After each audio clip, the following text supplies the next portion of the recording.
السلام عليكم سورة صاحبيال meel kasta oo ka joogtiin dunida daafeeda magacaygu Axmed Faarax halkaan ila socotiin waa Himila Media Production ee soo kale Himila High School صاحبيال ku soo dhawaada casharkeennii lixaad ee Windows 10 casharkeennii lixaad ee Windows 10 waxaan ku baran doonaa laba qodob waan ku baran doonaa kow waxaan ku baran doonaa date and time si loo saxo ayaan ku baran doonaa صاحبيال haddii ay ahayd taariikhdii iyo haddii ay ahayd saacadii si loo saxo labadaba waan baran doonaa soo kale صاحبيال casharkan waxaan ku baran doonaa haddii computerka uu kaaga dhigo programkaasna uu kugu jiro computerka qaabkaas kaga bixineed programkaas ayna wax ku baran doonaa صاحبيال hagaag صاحبيال horreyn waxaan soo furi doonaa waxa loo yaqaan control panelkan waa meesha guud ee kulmido systemka computerka ama waxa dhigi karnaaba waa settingka computerka uu leeyahay ayaan dhigi karnaa صاحبيال marka soo furti control panel ayadana laba qaab ayaad ku soo furi kartaa inaad double click tiraahdo oo saan u soo furtid iyo sidoo kale qaabkan hore u soo aragno inaad ka select gareeyid kadibna aad tiraahdo open oo saan kugu soo furo waaya صاحبيال saan markuu kugu soo furan saasdan kugu soo muuqato waxa laga yaabaa hadii lagu yiri waa settingka computerka inaad istiraahdo meeshan waxyaabo badan ka maqanay xagee aadin hadda meeshan waxyaabo badan inay ka maqan yahay u jeedaa waxaana lagu sheegay inay tahay settingka computerka bal haddaba si u saxdo oo waxyaabo ka maqan ugu soo dartid waxaan sameey doonaa ugu horeyn waxaan sameey doonaa halkan ay ku qoran tahay category view by category halkan flash ayaa furaysa kadibna waxa ka dooranaysaa large icons hagaag waa ka programmada dhameystiran waa kuwana markii aad tiraahday large icons programmada oo dhameystiran inay ku soo baxeen waa u jeedaa صاحبيال maadaama marka anaga date and time oo quseeyo maanta cashirkeenu waxaan sameey doonaa inaan meeshan ka raadino date and time hagaag halkan maxaa uga jeedaa halkan date and time soo gama jeed ayada ayaa ku dhufanaysaa صاحبيال marka ayada ku dhufatid waa tana sidaan ayay kugu soo bixi doontaa haddii saacadu ay ka qaldan tahay ama ay taariikhdu ka qaldan tahay waxaad sameey doontaa halkaas ay ku qoran tahay change date and time ayaad ku dhufan doontaa waaya tusaale aniga saacadan way saxan tahay hadda aniga saacadu way saxan tahay taariikhduna sidoo kale way saxan tahay 12 iyo 10 daqiiqo PM saacadu taariikhduna waxay sheegaysaa 9 bishii saddexaad sanadka 2021 ama September sida u taqaaniin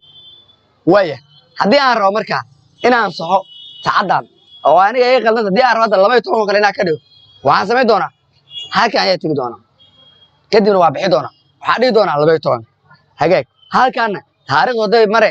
10 ama ay ahayn saddex wax ka badan tahay afar oo kale hadii ay tahay afar ayaa dhaa kadibna waxaan leeyahay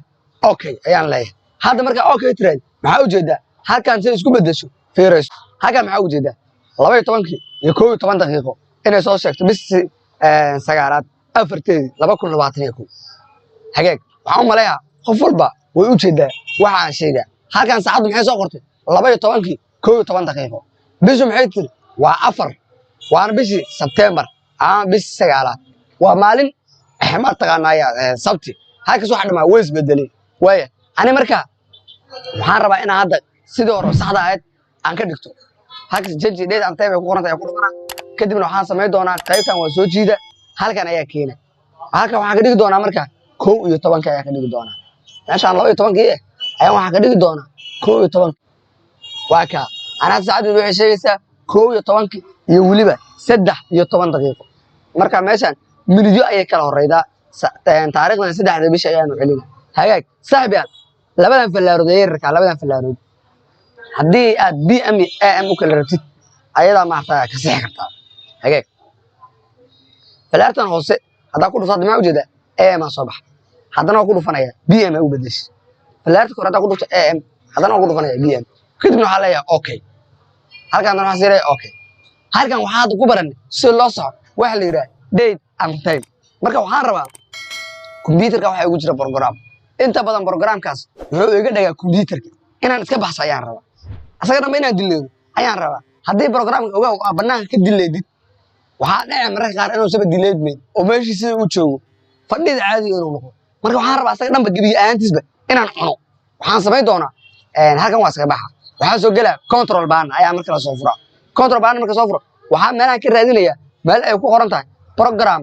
and features meel ku qoran tahay ayaa raadinaya programs and features waata halkan maxaa ugu jeedaa halkan maxaa noo qoro program and features ayada ayaan ku dhufanaya waa kuwaana programyadii ayagoo dhammaystiran waa kuwaana programkii aad rabtid markaas inaad iska bixidid ayaad maartay dul tagaysaa anaad waxaan rabaa programkan la yiraahdo zoomkan oo kale aan rabaa inaad iska baxso asaga ayaa dul tagaya kadibna waxaa leeyahay uninstall oo waxaan leeyahay gebi ahaantiisba meesha ka saar waxaan sugaa markaa inta uninstallkaas oo dhammaystiraa oo barnaamijkan meesha laga bixina waa ka hadda zoomku waxa u jeedaa meesha waa laga baxshay haddii program computerkaaga dhagay dhowr mar computerkaagana ku jiro oo jiro asagana sidaas ayaa saaga bixi kartaa waxay ila tahay qof walba way fahamtay qaabkii ay u bixi lahayd programkii kaaga dhaw computerka una sixi lahayd date and time casirkaanu maanta intaas ayuu ku ogyahay haddii ay tahay markuu horis muuqaal ku soo gaaro muuqaalka like saar siina share garay si asxaabtan uga faa'iideystaan wixii su'aalo ay qabtid qaybta hoose comment-ka inoogu qor kanaalka subscribe saaro kadibna fura gambaleelka si video walba kuugu soo dhaco waad ku mahadsan tahay daawashadaada